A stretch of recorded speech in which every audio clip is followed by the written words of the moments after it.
বন্ধুরা, আমাদের মতো সাধারণ লোক কোনো সফল বিজনেসম্যানকে দেখলে তার কপালের উপর দায় দিয়ে ছেড়ে দিই এবং কোনো রকম নিজেদের জীবনযাপন করে নিই। কিন্তু আজকে আমরা এমন একজন সম্পর্কে জানবো যে অর্থের অভাবে পড়াশোনা ছেড়ে সাইকেলে করে কাপড় বেচতে লেগেছিল এবং একটা সময় তাকে অর্থের জন্য কিডন্যাপও করা হয়েছিল এবং 26/11 যখন মুম্বাইয়ে হামলা হয় তাজ হোটেলে, তার মধ্যে সে আটকাও পড়েছিল। সে তখন বলেছিল যে আমি 18 ফিট দূরত্বে মৃত্যু দেখেছি। সাইকেলে করে কাপড় বেচা লোকটি আজকে বেসুমার সম্পত্তির মালিক। আমি বলছি গৌতম আদানির ব্যাপারে। ফরচুন তেল থেকে সয়াবিন পর্যন্ত এবং অম্বুজা সিমেন্ট থেকে এসিসি সিমেন্ট পর্যন্ত সব কিছু সাপ্লাই করে।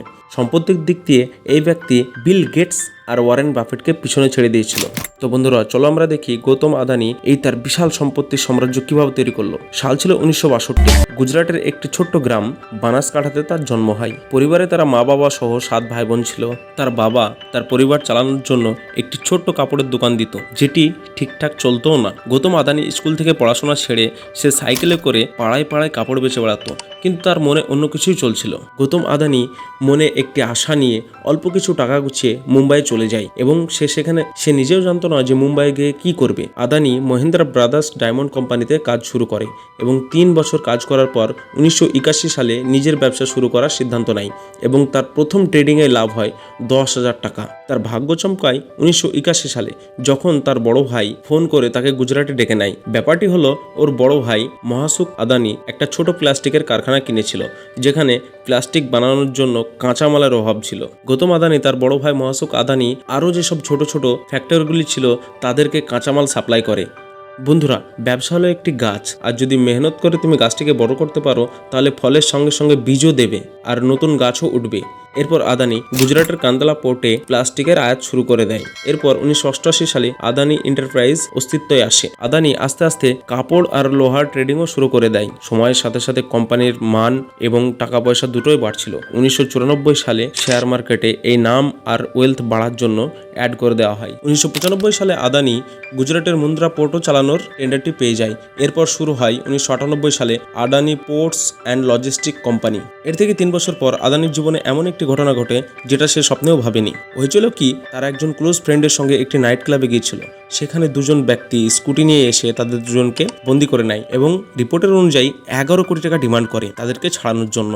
কয়েক বছর পর খাওয়ার জিনিসের উপর হাত বাড়ায় গৌতম আদানি এবং ফরচুন কোম্পানি ওপেন করে। ফরচুনের আগে 1999 সালে উইলমার কোম্পানির সাথে হাত মেলায় এবং গ্রোসারিতে এন্ট্রি নেয়। বন্ধুরা, আদানি গ্রুপ আটা, চাল, ডাল, চিনির মতো কয়েক ডজনেরও বেশি জিনিস সাপ্লাই করে।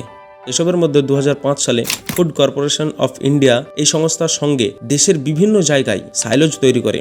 বন্ধুরা, সাইলেজ হলো এই জিনিস যেখানে তুমি গ্রোসারির চাল, ধান স্টোরেজ করে রাখতে পারো। এগুলিকে স্টেশনের পাশাপাশি তৈরি করা হয়েছিল যাতে এগুলো ট্রান্সপোর্ট করার সুবিধা হতো। এরপর আদানির নতুন কিছু করার ইচ্ছা হয় আর সে কয়লাতে টাকা দেখে।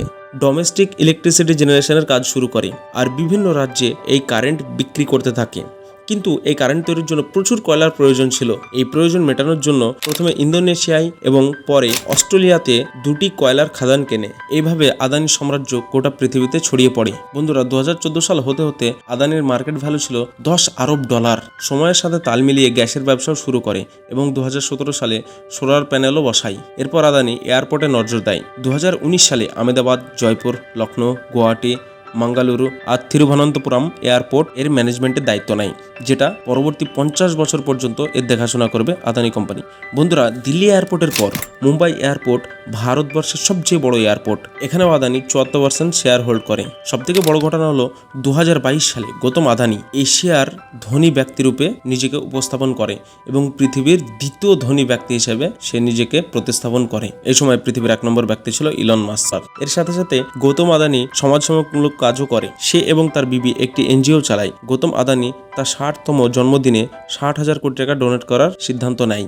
টাটা রিলায়েন্সের পর দেশের তৃতীয় কোম্পানি যে 100 বিলিয়ন মার্কেট শেয়ার করে।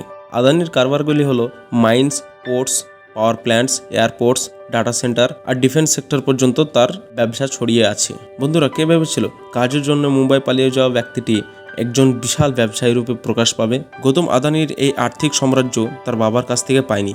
সে তার নিজের মেহনতে এই সাম্রাজ্য তৈরি করেছে। এরপর সাল আছে 2023। জানুয়ারি মাসে শেয়ার মার্কেটে অল্প অল্প ডাউন দেখাতে থাকে এবং সেই সময় প্রকাশিত হয় হিন্ডেনবার্গের রিপোর্ট। তোমরা যদি হিন্ডেনবার্গের রিপোর্ট দেখতে চাও তাহলে ধ্রুব রাঠির ভিডিও দেখে নিও, খুব সুন্দরভাবে এক্সপ্লেন করা আছে। হিন্ডেনবার্গের রিপোর্টের পর আদানির 60 বিলিয়নের লস হয়। যেমন দ্রুত গতিতে সফলতা পেয়েছিল, ঠিক তেমনই দ্রুত গতিতে যেন পতনও শুরু হয়েছিল। কিন্তু এই পতন তাকে সর্বত্র শেষ করতে পারবে না।